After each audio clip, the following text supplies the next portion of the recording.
everyone, my name is Miss Allie, and today we are going to have fun with food webs. Now, as a teacher that is somewhat explaining this lesson as we go along, I am going to be reading to you all the state standard that this lesson is focused on. Now, I wouldn't do this if I was actually in a classroom because I like to use I can statements that are more friendly for students. However, I'm going to quickly go through this standard for you so that you all, as teachers, understand what this lesson is focused on. So this is a 4th grade science standard lesson, and it focuses on using the roles of organisms such as producers, consumers, and decomposers to evaluate how those roles in food chains are interconnected in food webs and how they are constantly able to meet their needs in an ecosystem. Now, class, I want you to think about some things before we get started with our lesson today. I want you to raise your hand if you have ever happened to be in the ocean. Maybe you went on a vacation. Raise your hand if you've ever been hiking in the woods. Okay, now I want you to raise your hand if you've ever played in your own backyard. We are probably all raising our hands right now because those are things that maybe you have happened to do in your lifetime. Did you know that if you raised your hand because you've done any of those things, then you have actually been standing where a food chain and food web happens every single day. And that's what we're going to be focusing on today. So I want you to turn and tell your neighbor sitting next to you what your favorite animal is. Maybe it is a bear or a shark. You turn and tell your neighbor what your favorite animal is. Now, did you know that your favorite animal, whatever you told your neighbor, is a part of a food chain? Now, if your animal is part of a food chain, that also means that your animal is part of a food web as well. Now, today we're going to be taking a look at the importance of food webs and our role in them, because you told your neighbor your favorite animal, but did you know that you are a part of a food chain as well? So that is exciting, and we're going to learn our role as a part of a food web. We're also going to be discussing today in our lesson how one single organism, as small as a small plant or a small insect, can greatly impact the overall food web. And we're going to be continuing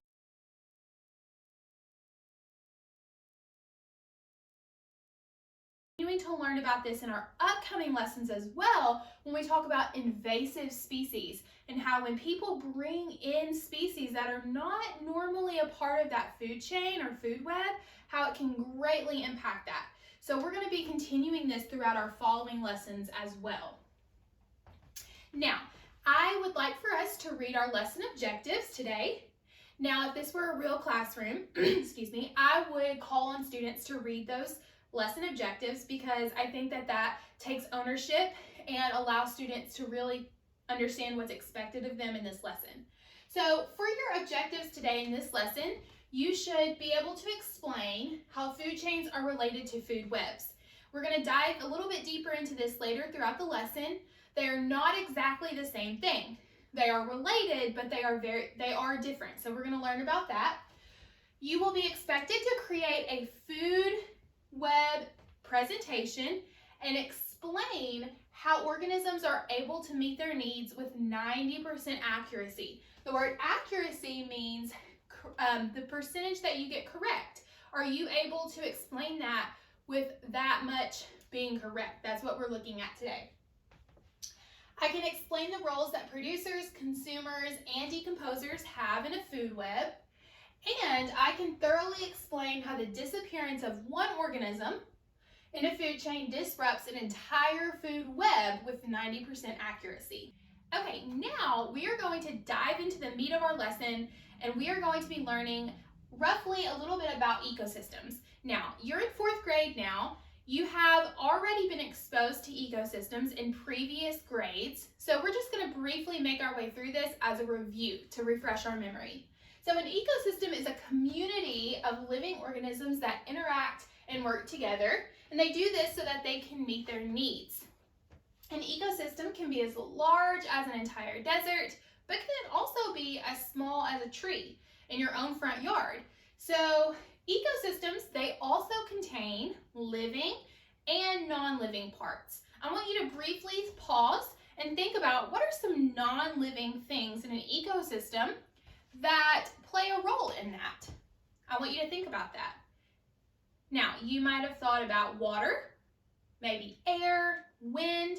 Those are non-living things, also known as abiotic factors, that play a role in ecosystems. Now, there are many types of major ecosystems in our world, but we're not going to focus on all of those because we don't have time for that today, but we are going to be focusing on 6 different major ones, and you will be later on when you conduct your activity, you will be focusing on one of these ecosystems. We're going to be focusing on the forest, grassland, desert, tundra, freshwater, and marine ecosystems. So when you think about an ecosystem, I just want you to think about a community of organisms and non-living things that work together so that they can meet their needs. Now, humans have a great impact on ecosystems.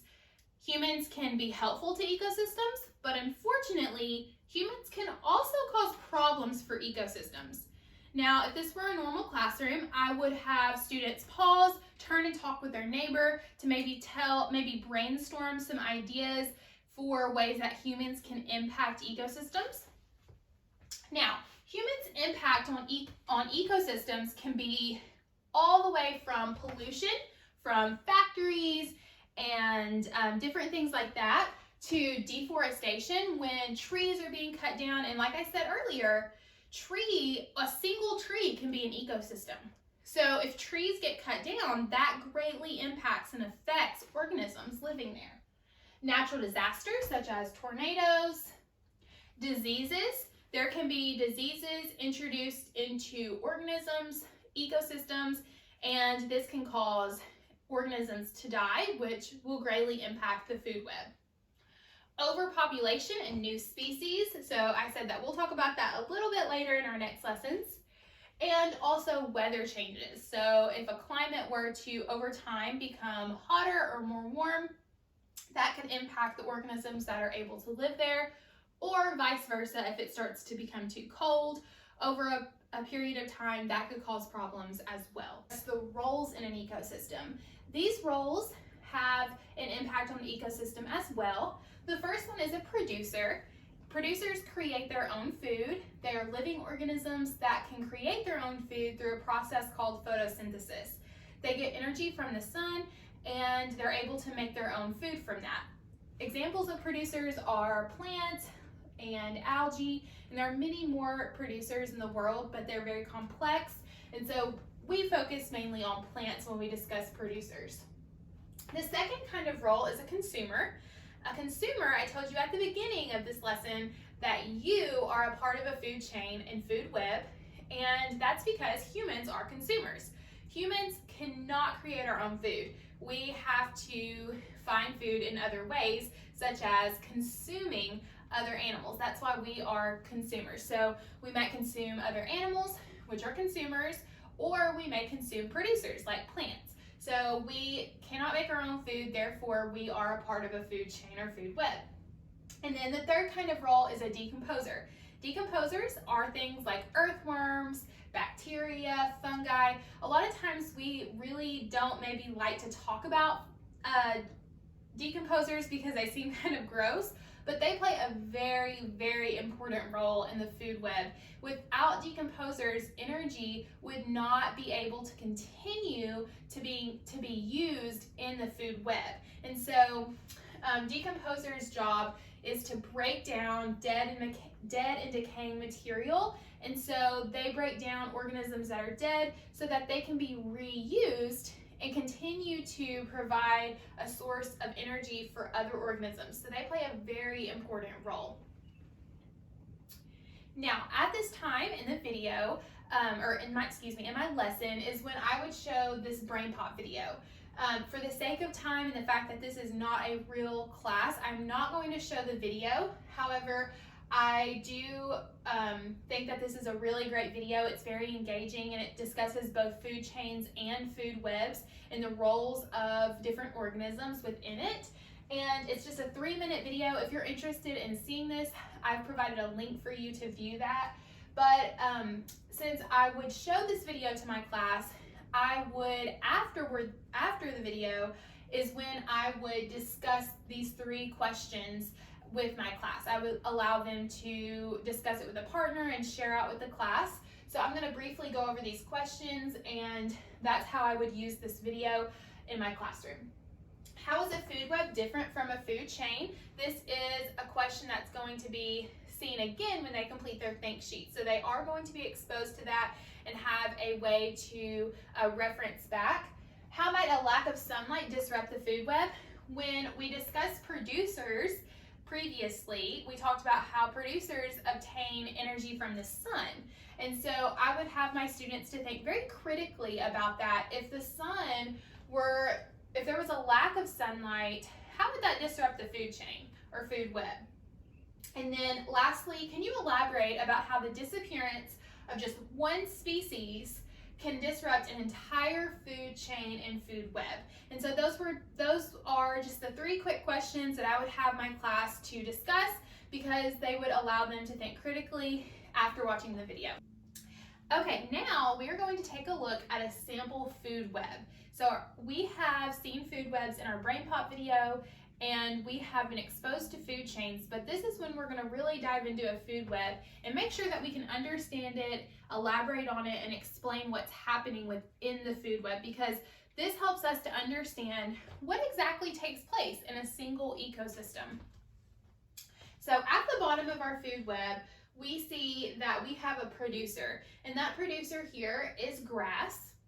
The arrows can become a little bit confusing because there's normally a lot of arrows within a food web, because a food web, as we know, contains several different food chains. So there is 3 arrows coming out from the grass. What all that means is that there are 3 organisms that consume the grass. So we have the slug, the insect, and the rabbit all consume the grass. That is their primary source. And then we're going to just take a look at this side of the food web. We have the slug, and we can see that the slug, it is consumed by the thrush. And the thrush is just a kind of bird. And then the thrush is prey for the hawk. And if we were to analyze this a little bit further, we can see that the grass is eaten by the insect, the vole eats the insect, and then the hawk eats the vole. And then if we looked at this food chain, the grass is eaten by the rabbit, and then the rabbit is eaten by the fox. Now, I want you to pause and think about this. What would happen if all of the slugs in this ecosystem, we'll just say that some sort of disease came into the ecosystem and killed all the slugs? Now, that might not seem like a big deal because we might think slugs are kind of yucky anyway, and we don't want them around. Well, think about this. When we really analyze this entire food web and we take out the slugs, there's going to be some problems, and let's do that now. So the slug is gone. That means that, okay, the insects and rabbit might be a little bit more excited because they're going to have more grass to eat.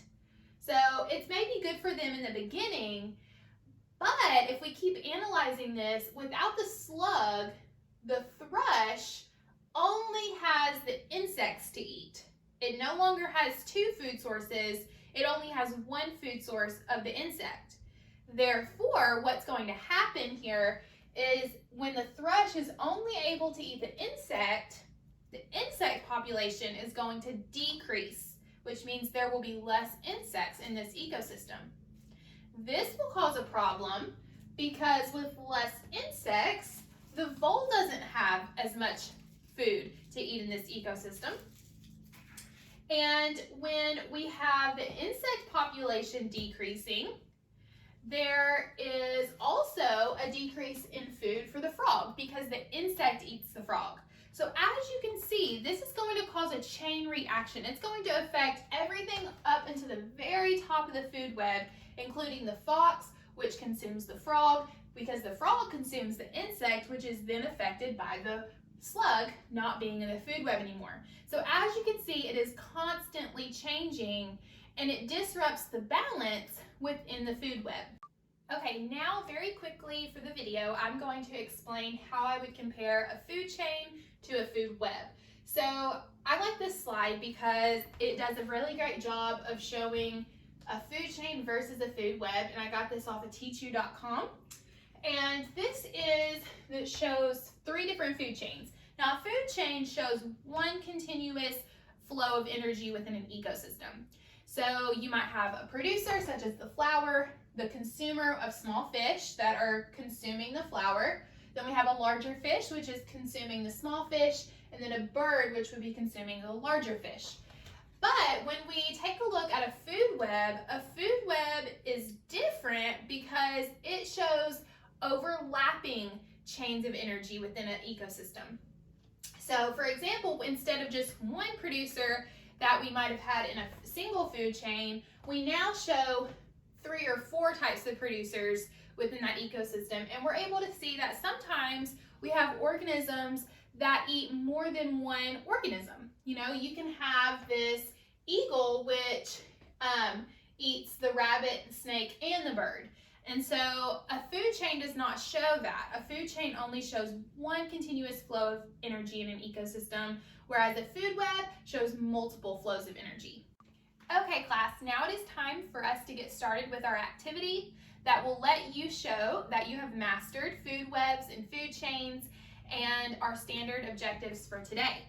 So you will be placed within a group, and you and your group are going to be assigned a certain ecosystem, the ones that we talked about in the beginning, such as the desert, the tundra, the forest. You will be assigned an ecosystem. You will conduct research on that ecosystem in the computer lab, and you and your group will be creating a PowerPoint presentation, and you will present to the class that information about the ecosystem. So you'll introduce your ecosystem. You may want to include images or some sort of maybe short video about your ecosystem that you were assigned. And then one of your slides must include a sample food web that would be present in that ecosystem. So you will need to include images, and I'll show you an example of what that slide will look like or what it should be similar to.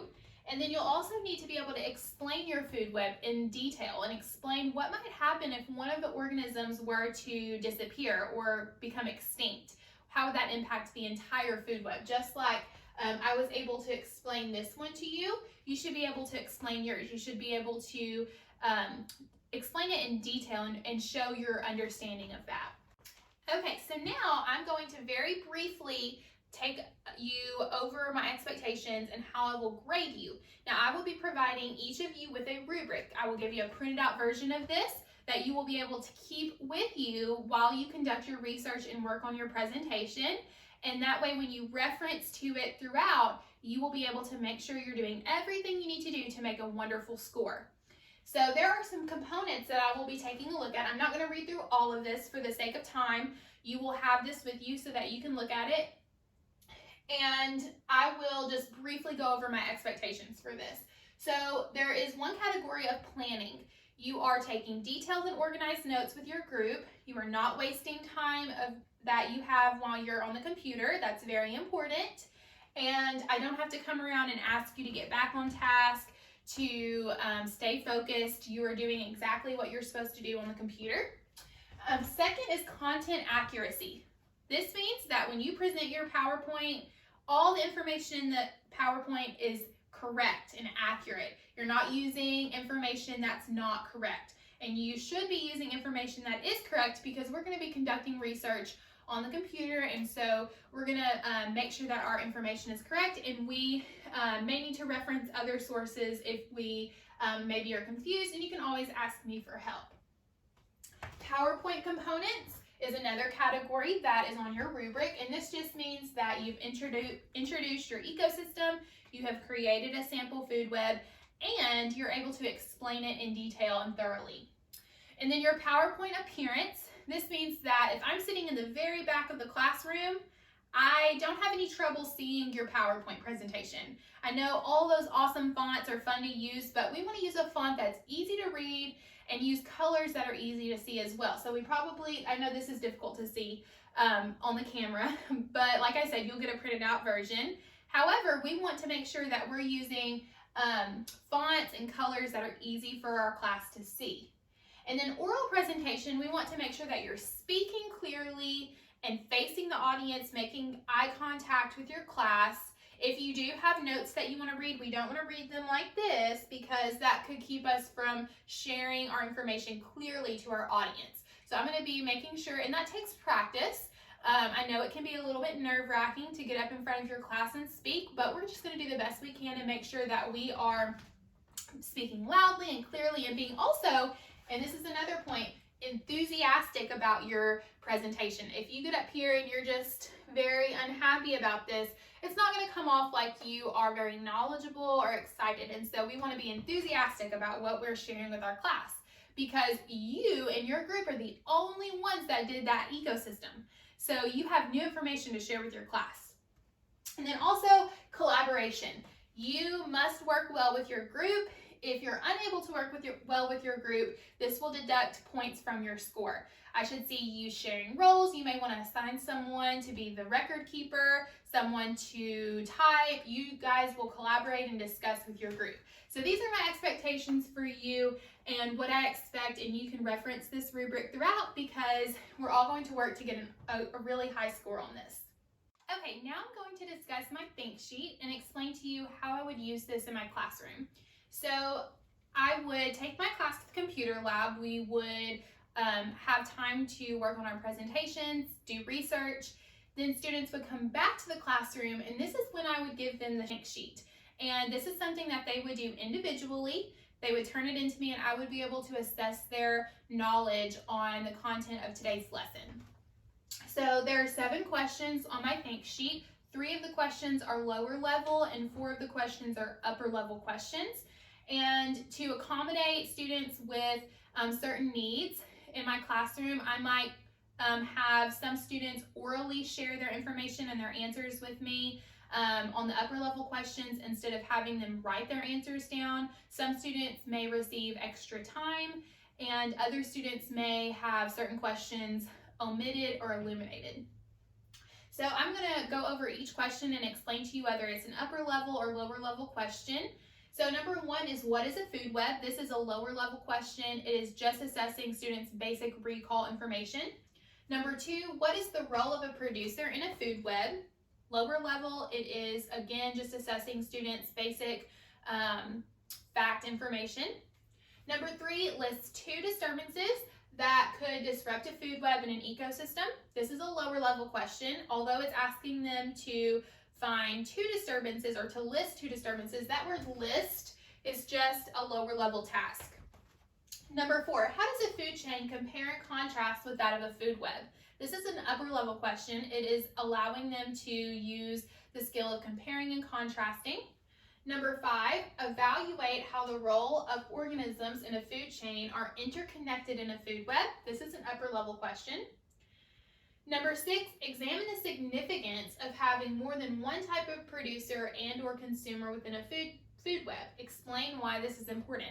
So this is an upper level question because it has them do 2 things: to examine the significance of having more than one producer, as well as explaining that. So it's an upper level question because it's really having them to think critically about a task. And number 7, predict the outcome of the organisms within a food web if a disease caused one of the producers to become extinct. And so this would be an upper level question as well because it has them to do the predict task here. To wrap up and close my lesson, I would have my class complete a what, so what, now what activity. This is a really easy, quick, and in my opinion, a great way to effectively close a lesson. So to start, students would tell what they learned. They could discuss this with their neighbors sitting next to them, maybe write it on an exit ticket or share it with the class. Then the so what portion is another way of basically saying saying, why does this matter? Why did we learn what we learned today? And then the third thing they would do is now what? And that's when we make a reference to a following lesson, a lesson that will come after this. This is really important because it connects today's learning to tomorrow's learning. And I think that that's a great way to effectively close a lesson and also get students excited and ready for the next lesson to come. I hope you guys had a great time watching my lesson and learning a little bit more about food chains and food webs. I had fun and I hope you did too.